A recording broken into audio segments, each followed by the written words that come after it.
அனைவருக்கும் வணக்கம். இந்திய கம்யூனிஸ்ட் கட்சி கான்பூரில் டிசம்பர் 26, 1925 சரியாக 100 ஆண்டுகளுக்கு முன்பு துவங்கப்பட்டது. அதே நாளில் தமிழகத்தில் திருவைகுண்டம் அருகில் உள்ள கிராமமான பெரும்பத்து என்ற கிராமத்தில் தோழர் ஆர் நல்லக்கண்ணு அவர்கள் பிறந்தார்.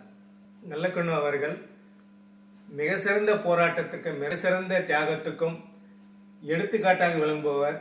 பொது வாழ்வில் தியாகம், தொண்டு, நேர்மை, எளிமை போன்றவற்றுக்கு எடுத்துக்காட்டாக விளங்கும் தோழர் ஆர் நல்லக்கண்ணு அவர்கள் இந்த வருடம் 100 வயதை எட்டுகிறார்.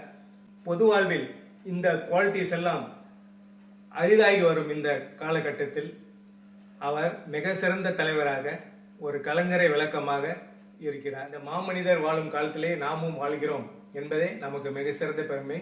வாழ்க ஆர் நல்லக்கண்ணு அவர்கள். நன்றி.